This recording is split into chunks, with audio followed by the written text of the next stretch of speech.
Many thanks for staying. Welcome back to the marketplace. Now, CEO for the National Petroleum Authority, NPA, Hassan Tampuli, has downplayed reports there will be 400 job losses following the rollout of the cylinder recirculation module. According to him, such reports are not entirely true and that there will only be changes in job descriptions. Hassan Tampuli was addressing the Bonahafo regional journalists in Sunyani, from where JoyNews Nesta Kafi Ajuma has filed this report. The much talked about cylinder circulation model will take off in January 2019 despite persistent concerns by the general public. At a press briefing in Sunyani, Hassan Tampuli allayed the fears of the public and said it is necessary for the National Petroleum Authority to address every little issue before the commencement of the new distribution model next year. As a matter of fact, the 400 is not exactly loss of jobs, but it is because what they are doing at the station right now will become redundant. But they will be doing other things which are new. So you will not be standing there to fill in people's cylinders. You understand? Because we do that now. Because you will not be filling the cylinders, you will now be doing something else. Hassan Tampuli also stated the NPA has made giant strides towards curtailing the smuggling of petroleum products and evasion of taxes by oil marketing companies. In 2015, the export volumes was about 10 million liters. In 2016, the volumes moved from 10 million liters to 180 million liters. So we became very alarmed. And we had to deal with the situation. We went to Burkina Faso, we went to Mali. They said that those products didn't come to our country. In fact, Ghanaian registered number plates are not even permitted to go to our country. But what we saw in the data was that these trucks are Ghanaian trucks that said that they are exported to Mali, Burkina Faso. So then we have to take measures. So just around last year, the volumes that we're talking about as far as petroleum products export is concerned was about 30 million as of August last year. August this year is a little below 3 million liters. Meanwhile, the Malians are not complaining of this. Burkina Faso is not complaining of shortages. So that's about 97% reduction in what was sent out. Let's now turn our attention to some budget stories. And the Ghana Union of Traders Association expects the 2019 budget to outline ways by which government will stabilize the local currency against the dollar. Ahead of the budget presentation on Thursday, some business associations have raised concerns on the need to avoid more taxes. Now, but speaking to Joy Business, President of GUTA, Dr. Joseph Obing, says the 2019 budget must also outline solutions to the high cost of doing business in the country. The holding factor is the exchange rate, and then we are expecting that it should be looked at so that when there's a problem in that angle, it throws everything out of place. So we believe government is making all efforts to make the exchange rate stable for all of us. It's very important for us, the traders. And then we are also expecting that based on our previous engagement with government, they will also peg the dollar for the purposes of duty payment for a period, so that we don't have it reoccurring anytime when the duty or when the exchange rate goes down. It doesn't enable us to plan, and it worries a lot. So we are expecting that they will also take into consideration the pegging of the dollar. Talking about the duty rates itself, we are also expecting to go back the pre-CET era, so that duty can be a bit affordable for us, because after the CET, most of the duty rates have gone extremely high. Now, the 2019 budget may not come up with new taxes to try and close the revenue gap. This is what Joy Business has picked up from some sources associated with the next budget statement. Now, but how is government going to deal with this rising expenditure if rates will not increase? We have more in this report. The decision not to increase the tax is based on concerns by various interest groups and business associations that the current tax system is impacting negatively on.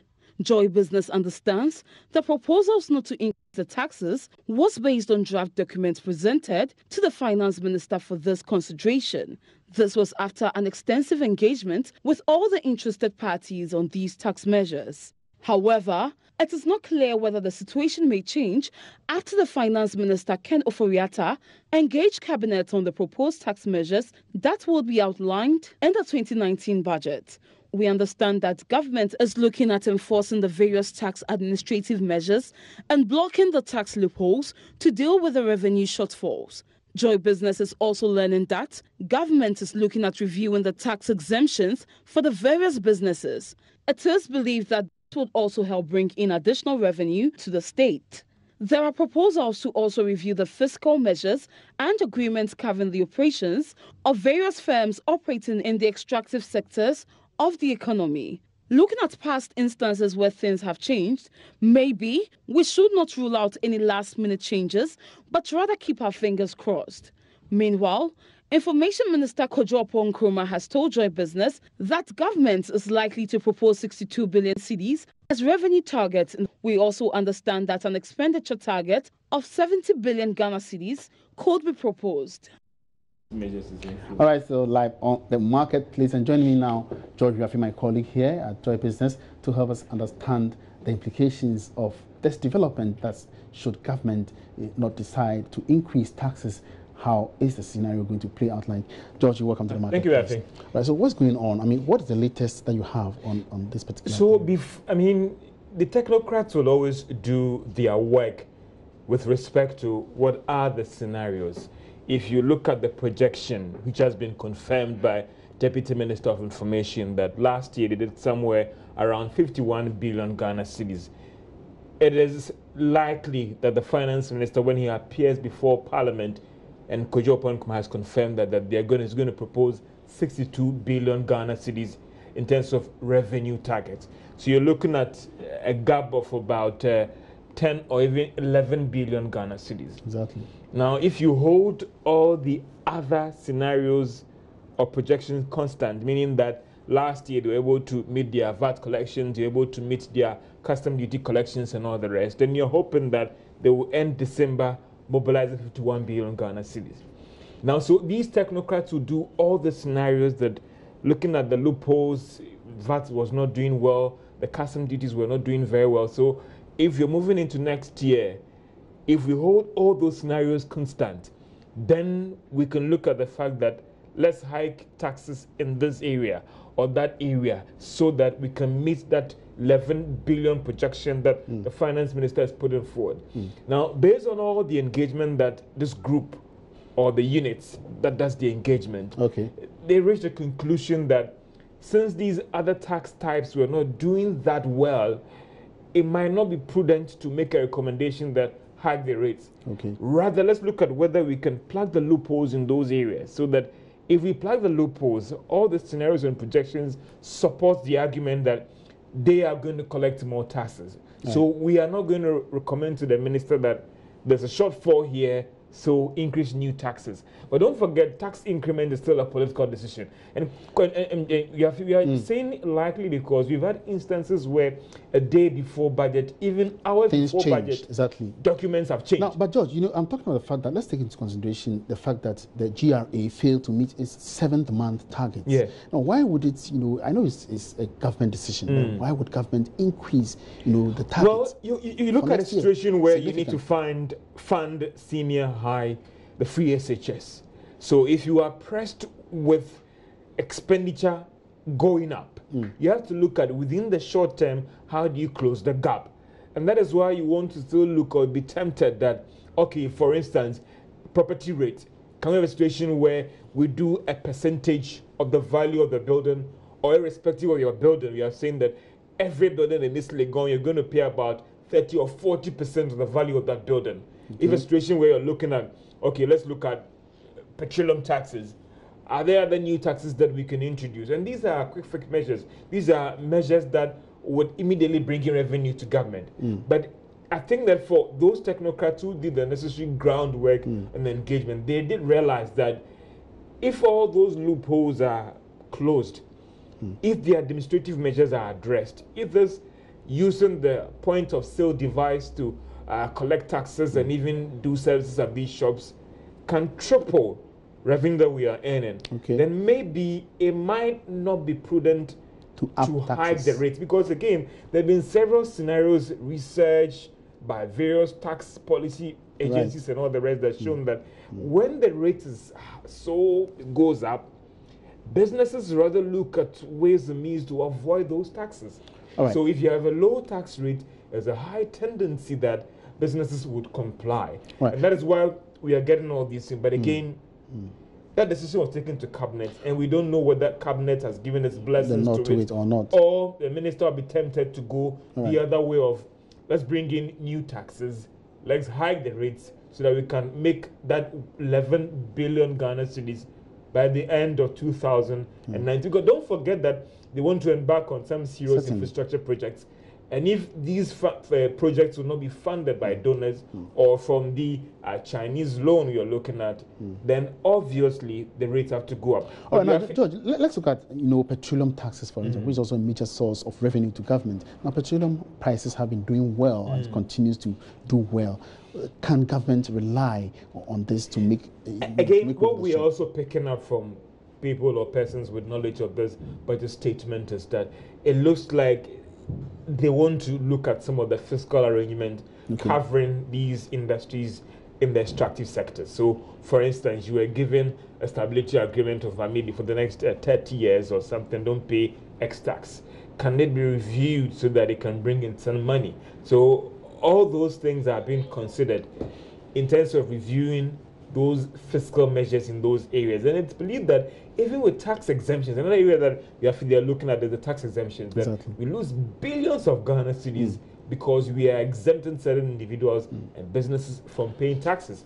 So, and that's another area that they are looking at. And if the scenarios and numbers are good, it will justify the argument to the proposals to the minister that we shouldn't look at hiking rates, but let's deal with these measures and we can meet our revenue So it's going to be targets. very, very interesting. Let's wait until Thursday. But it looks like the minority has a contrary position, and the minority in Parliament today projected new taxes to deal with government's ongoing financial crisis. The minority is saying this is as a result of the inability of government to implement strong economic policies to expand the growth of the economy recorded by the previous government.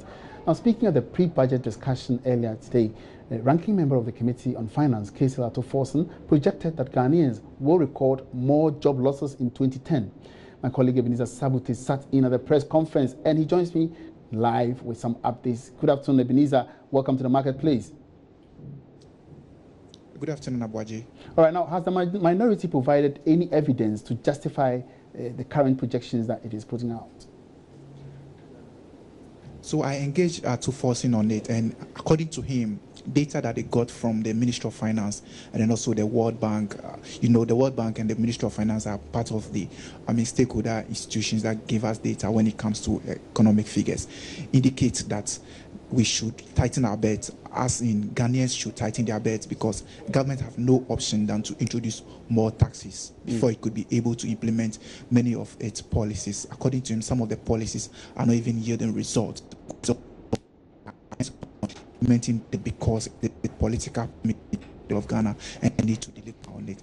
He also spoke about the fact that government has decided not to spend due to one or two issues, and then also for the fact that the financial sector has been in a mess, and he was blaming it on the government, saying that government has not been able to pay debt owed some of these financial service providers and also contractors so that they pay back these banks. Therefore, the government have no option than to introduce taxes, which he thinks is a bad economic policy.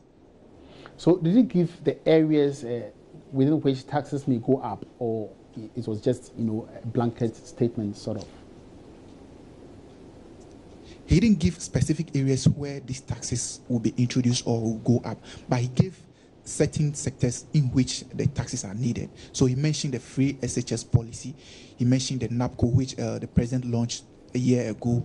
He mentioned some other initiatives like the 1D, 1F. He mentioned some other policies also that the government needs to introduce. For instance, the one district, warehouse, one district, one constituency, $1 million, which up to now some of the municipal and district assemblies have not received their allocation. So when he according to when they look at all that as a committee, these are areas that government will look out for more taxes to be able to implement some of these policies or to fund some of these programs. All right, sir. Eben, before you go, what were the recommendations on how the banking crisis could have been avoided?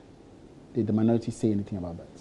They think the Bank of Ghana didn't handle the issue well because there were so many noises, around. He thinks that, well, there are crises in the sector, but there are so many ways you could handle it. They think that the government could even handle the debt issue through an equity structure, such that some of these banks could still be sustained, but not necessarily collapsing them or consolidating them. They gave some other, recommendations also in the development of some of their policies, like the 1D, 1F and the one constituency, $1, which they think the government implement. They think that it was also. All right. It looks like we're having some technical hitches here. Many thanks for your time, Ebenezer Sabute. Now back to you, George, in the studio. So this is what the minority is saying. If you cast your mind back to the last press conference the minority did, they were specific about the tax measures and even certain policies that government was going to introduce. Exactly. Now, if you really followed their document and even what the finance minister presented, that presentation really showed that the budget leaked. Okay. Now, this time around, the minority is not saying that X taxes are going up. They are rather conjecturing, doing projections. So, which means the margin of leakage has been minimal. That government is very tight on their document right now. Okay. They don't have fine details as in what will happen. And we have to, following budget, we've had instances where documents have been reviewed even an hour to presentation. So you want to be careful. But I'm saying that the minority is not telling us that this tax is going up. They are saying that because of revenue challenges, government has to introduce new taxes to make up for it. Let us not forget that if things work well and the Chinese loan is able to come in next year, there might not be the need to hike taxes. Well, somebody might argue that, well, you need to raise taxes as well to pay that loan. But if the structure of that facility, it wouldn't be a loan per se, but rather using the bauxite to pay for it, then it will justify what we are picking up, that it is likely that the minister would not go with the recommendation of hiking rates. Now, but could that be just maintain the status quo. Could that be this scenario where government would decide not to increase taxes for the first half of the year, but in a mid-year budget review? Well, you would never say never. And I'm even saying that until a minute the budget presentation, things change. Things will change. For those fiscal policy measures, things can change. So you wouldn't, whatever that you have, you understand me, you can go out and say that 100% taxes are not going up. But I'm saying that there's one clear thing, the minority statement, that they are not even sure that will happen. They are saying that because of X challenges, data from the finance ministry. But again, the scenarios of data show that if all the collections were done well, that should have brought in a lot more money to make up for the challenge. So the argument here is that can they plug in the loopholes so that they will get more revenue rather than bringing in new taxes? All right, thank you very much, George. Let's wait and see on Thursday what happens. And my colleague George Riafe talking to me about the upcoming budget, whether or not government, may increase taxes or not. But still on the budget, the Ministry of Food and Agriculture says it is looking to bringing in some handheld machines, as well as increasing its budgetary allocation for fertilizer supply in the upcoming budget. Deputy Minister for Food and Agri, George Udro, has been speaking to Joy Business ahead of the presentation on Thursday. This year, we are trying to bring in handheld machines like tractors, which are small, and harvesters, which you can then do your plant, harvest your product and plant it. Small machinery for the smallholder farmers, in addition to the tractors. That will be part of our budget. And then the fertilizer issue too, we are trying to double it up, because if we're able to exceed 500,000, definitely this year we need to move up. So I'm expecting that our budget for the fertilizer will go up. And what about the planting for food and jobs? Would you still expand it? Yeah, that's what I'm saying about the fertilizer. The fertilizer is meant for the planting for food and jobs. Our target, the minister plan to target 750 for next year. But what they have seen so far definitely go up. But we are yet to get the numbers, and then the final figure will come out. He will put the final figure out for everybody to see. But obviously, we will go up. Now, since you mentioned the tractors, the handheld machines and all that, it brings us to the previous budget where you mentioned mechanized farming and plans to bring out some of these tractors. I mean, how far did we come with that? Because we once heard the peasant farmers complain they were yet to see any of these tractors. So can we get any update on it? You see, now the government intends to set up AMSECs, that's agric machining centers across the country. Every district will have some districts will have maybe 2 or 3 mechanization centers across the country. That's what it appeared last year. But don't forget, processing of LC, letters of credit, and then importation and blah, blah, blah, takes quite a long time. So this year, I'm sure by the end of this year, it will start coming. Or first, at least by January, all these machines that we budgeted for last year are coming. I know everything has been is already done. So they are on their way coming for us to establish the agric mechanization centers across the country. All right, so Thursday is a day for the presentation of the budget, and definitely ahead of the day, Joy Business will be bringing you updates and some discussions around the various sectors of the budgets. But on that note, we drop the curtain down on this afternoon's edition of The Marketplace. My name is Emmanuel Abuaji. Good afternoon.